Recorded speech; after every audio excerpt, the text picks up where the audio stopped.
My name is Ibrahim Traoré. I am 35 years old, and I serve as president of Burkina Faso. But today, I am not speaking to you as a head of state. I am speaking to you as a brother. For more than 4 centuries, oceans and chains separated our family. Millions were taken from Africa, carried across the Atlantic, and forced to build a new nation with their sweat and brilliance.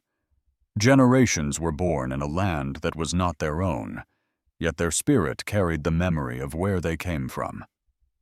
What I want to tell you now is simple but powerful. You were never forgotten. African mothers never stopped praying for their stolen children. Fathers told stories to keep your memory alive. Every harvest, food was set aside for family members who might never return, but who were never erased from our hearts. Every song carried your names even when your faces were lost to time. I remember calling my grandmother late one night, asking her a question I had never dared to ask before. Did we stop believing that our stolen family was still part of us? She paused, then said words I will never forget. Every night for 400 years, African mothers looked at the stars and wondered if their children across the ocean were looking at the same stars. Every celebration, we sang for voices that had been silenced but never forgotten.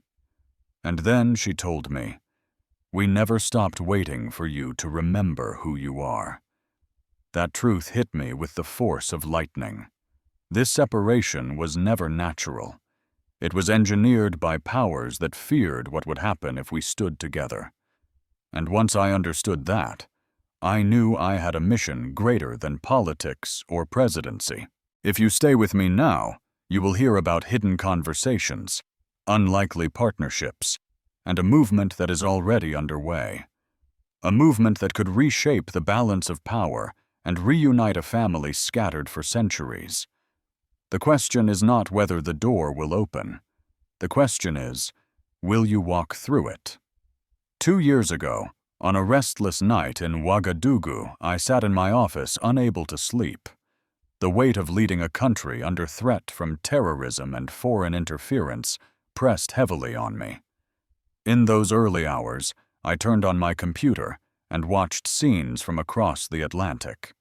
I saw the protests that followed the deaths of George Floyd and Breonna Taylor. I saw young black men and women in the streets of Minneapolis, Detroit, and Washington, demanding justice, demanding dignity, demanding what should never have been denied. As I watched, a realization struck me with the force of truth. What I was seeing in America was not foreign to me. The fire in their eyes was the same fire I saw in the eyes of my soldiers who fight against extremism. The determination in their voices was the same determination I saw in my people who refused to accept poverty as their destiny. The struggle in America and the struggle in Africa were not separate battles. They were echoes of the same fight for dignity. That night I picked up the phone and called my grandmother, the keeper of our family's oral history. She was 89 years old, her voice steady but soft. I asked her a question that had lived in me for years. Did we stop believing that our family across the ocean was still ours? She was silent for so long that I thought she had fallen asleep. But then she spoke words that reshaped everything I thought I knew.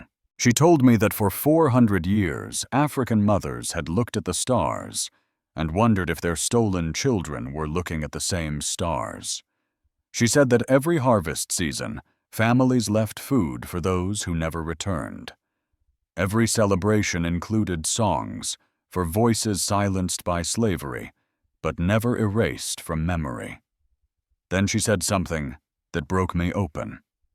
We never stopped waiting for you to remember who you are. Those words revealed the truth. Our separation was not natural. It was imposed, reinforced by powers that understood our unity would threaten their control. And at that moment, I knew I could not let another generation pass without trying to rebuild the bridge across the ocean. 6 months later, a letter arrived that confirmed my mission. It came from Dr. Aisha Williams, a professor at Howard University in Washington, D.C. She had spent years tracing her family genealogy through DNA testing, oral histories, and historical records. Her search led her to the Mosi Kingdom in Burkina Faso. She found the village where her ancestors had lived before they were captured and enslaved. She even discovered the names of great-grandparents she had never known existed. But her letter carried both joy and pain.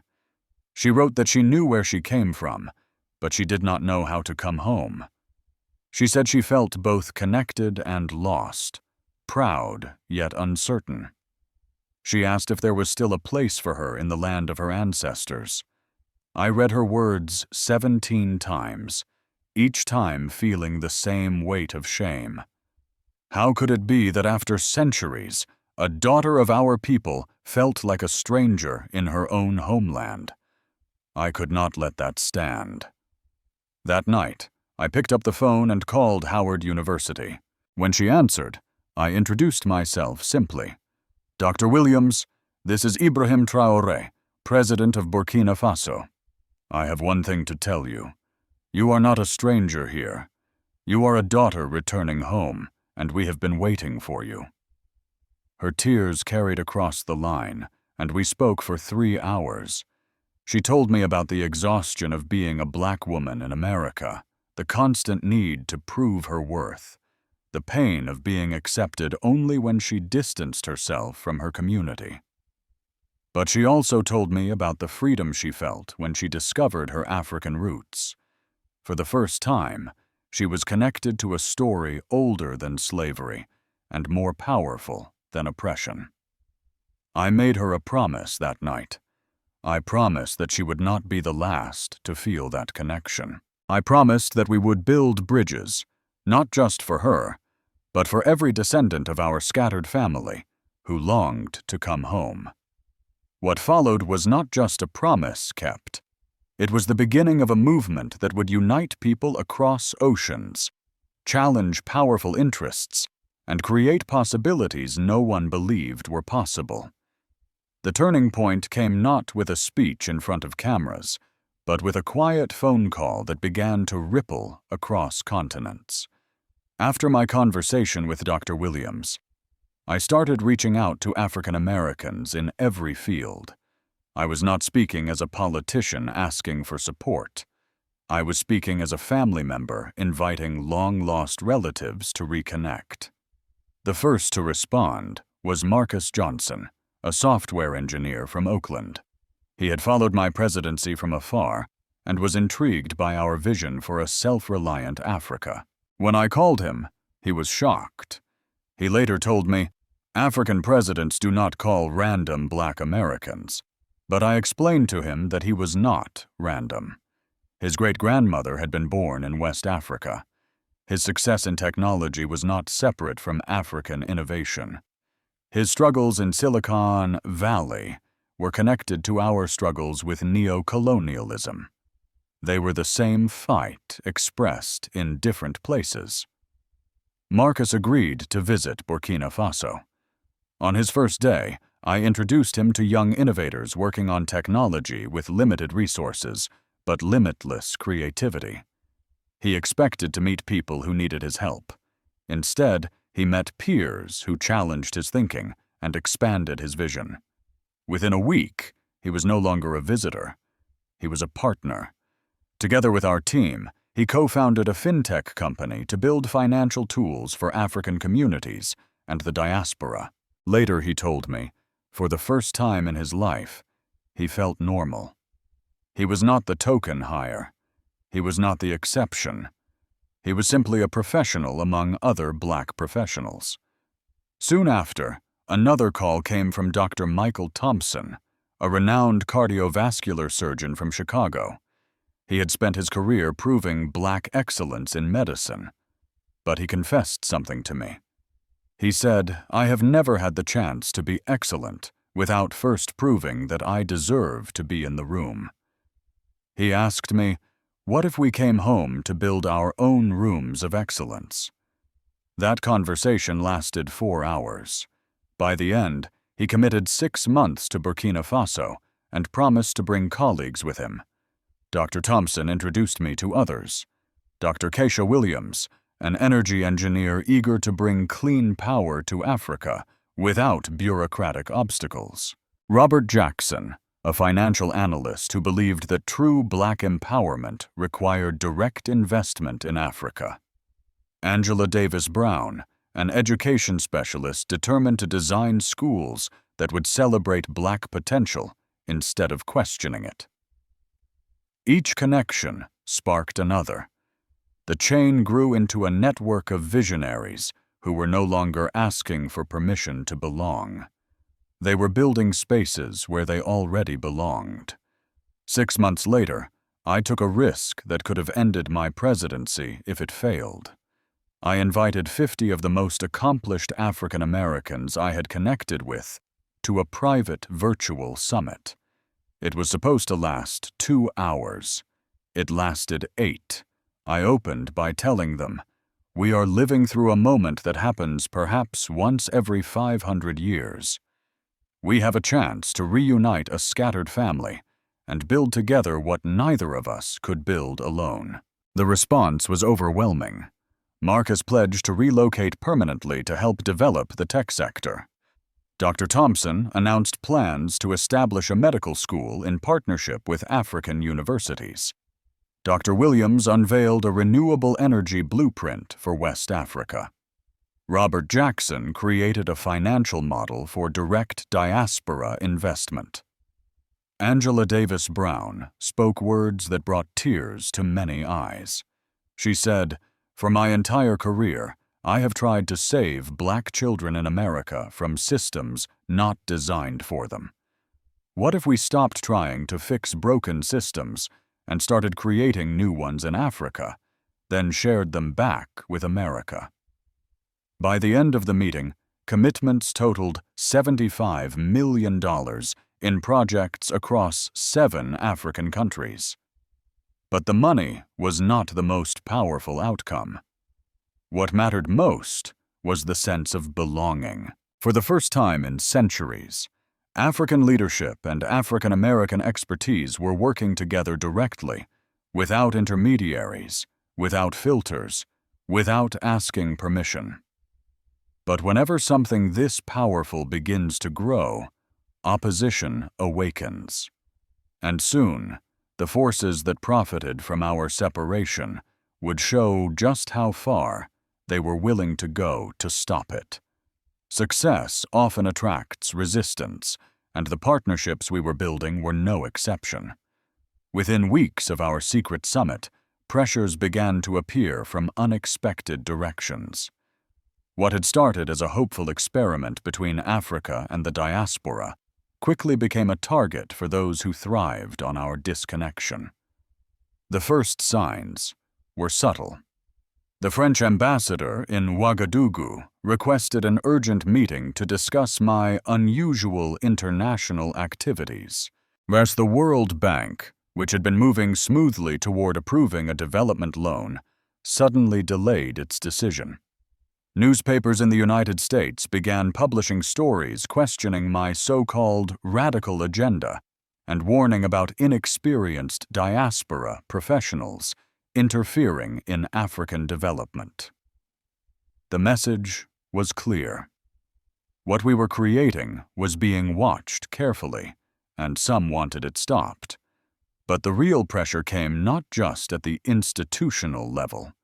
It came directly against the individuals who had joined our effort. Dr. Thompson, the surgeon from Chicago, was suddenly questioned by his hospital board about conflicts of interest related to Africa. Marcus Johnson was asked by investors in Silicon Valley whether his involvement in Burkina Faso would distract him from his American business. Angela Davis Brown received a visit from education officials who pressed her about her international activities. Robert Jackson discovered that some of his financial clients were suddenly uneasy about his African connections. Each of them shared their stories with me, and I recognized the pattern. It was not coincidence. It was a strategy. The goal was not to argue with our ideas, but to intimidate those brave enough to embrace them. Then came a phone call at 2 a.m. that revealed just how deep this opposition ran. A man with a French accent introduced himself as a concerned friend. He told me that I was a young leader with a promising future, but that my involvement with African Americans could complicate that future. He said my activities were being monitored closely by people with the power to make my presidency very difficult. And then he delivered a warning meant to terrify me. He reminded me of Thomas Sankara, the revolutionary leader of Burkina Faso who was assassinated for daring to speak of independence. The implication was clear. I was being told to stop, or I could meet the same fate. I listened, then ended the call. Fear was not my motivator. Justice was. And the justice of reuniting a scattered family was worth every risk. Even as threats grew, something more powerful was happening on the ground. Our partnerships were producing results. Marcus's fintech company reached 25,000 users across 6 African countries in just 4 months. Dr. Thompson's training program attracted 500 applications from African American healthcare professionals eager to work in Africa. Dr. Williams's renewable energy projects began lighting villages that had never known reliable electricity. But beyond the numbers, something profound was taking place. African Americans were traveling to Africa not as tourists, not as missionaries, but as returning family members. They were welcomed not as foreigners, but as siblings. The effect was deeply personal. One young professional from Atlanta told me through tears, "In 5 days here, I have felt more normal than in 30 years in America. I did not have to explain my success or justify my place. I simply belonged." That sense of belonging spread quickly, and it began to reshape political discourse. In African capitals, leaders who once hesitated to embrace diaspora partnerships began to speak openly about their potential. In America, historically black colleges and professional associations started reaching out, eager to expand the model we had created. In Brazil and the Caribbean, leaders of African descent contacted us, asking how their communities could join. Yet with every step forward, the opposition pushed harder. Loans stalled. Media attacks grew louder. Old powers whispered warnings of instability. The question before us was stark. Could a fragile nation like Burkina Faso withstand the weight of global pressure? Could a young movement survive the scrutiny of those who wanted it crushed before it could grow? The answer would come not only from Africa or America, but from the entire world, as allies and adversaries alike began to take sides in a struggle that was no longer local, but global. As the movement grew, the eyes of the world turned toward it. The United States, long a symbol of both opportunity and struggle for African Americans, could not remain silent. At first, the response from Washington was measured. Officials praised the idea of cultural connection, but expressed concern about what they called unstructured partnerships. Policy experts on television questioned whether this reunion could destabilize established international frameworks. What they truly meant was that it threatened systems that had always benefited from Africa's dependence. Behind closed doors, the pressure was stronger. American diplomats visited African capitals, reminding leaders to remain cautious about the scale of diaspora involvement. Some suggested that our initiatives could draw the region into unnecessary confrontation with powerful economic interests. In private meetings, U.S. representatives framed their objections as concern for stability. But to many Africans, it sounded like the same old warning not to step too far out of line. Yet while institutions hesitated, people responded differently. Historically, black colleges and universities began sending inquiries about joint programs. Black professional associations in America reached out to propose systematic collaboration. Activists saw in our project an opportunity to build a bridge that was both cultural and economic, one that could finally unite centuries of divided struggle. Internationally, reactions were equally striking. Brazil's Afro-descendant leaders expressed interest in joining the initiative. Caribbean nations began to discuss creating pathways for their communities to participate. Even African communities in Europe saw a chance to reconnect with a story larger than themselves. On the other side, European powers grew cautious. Financial institutions began to ask whether this new model would interfere with their projects. Former colonial states worried openly that their influence was fading. The result was a clash between old and new.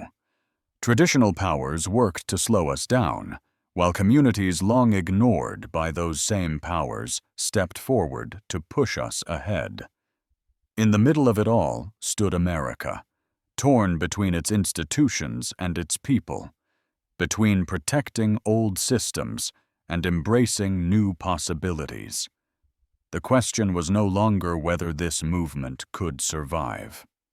The question had become whether the world was ready for a future where Africa and its diaspora stood together as equals. The story of this movement is not just about policy or economics. It is about healing a wound that has lasted for 4 centuries. It is about mothers who looked at the stars and prayed that their stolen children might be looking at the same sky. It is about fathers who whispered names so they would not be forgotten. It is about young people today who realize that they are not strangers divided by an ocean, but family members who can finally embrace one another again. When I became president, I believed my mission was to free my country from the grip of outside control. That mission still matters. But I have come to understand that our true task is larger. It is to prove that families separated by force can still find each other. It is to show that when scattered people unite with shared purpose, they can do what once seemed impossible.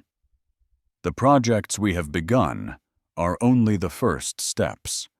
Technology companies, medical schools, renewable energy projects, financial networks, and new models of education are already taking root.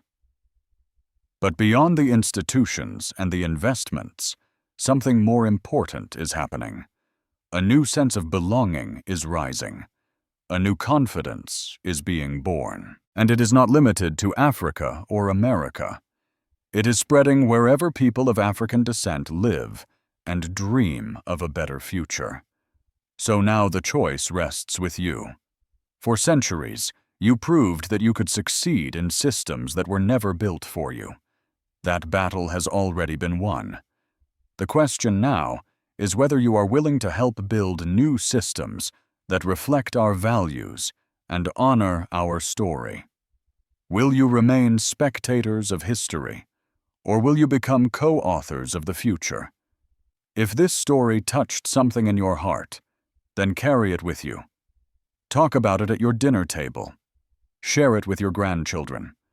Reflect on what it means for a world that is desperate for justice and dignity. We are not asking for charity. We are inviting family to take their place at the table that has been waiting for 400 years. May God bless every step toward truth. May He comfort the memories of those we lost and strengthen the hands of those who build. The door is open. The seat is ready. The only question is, will you take it?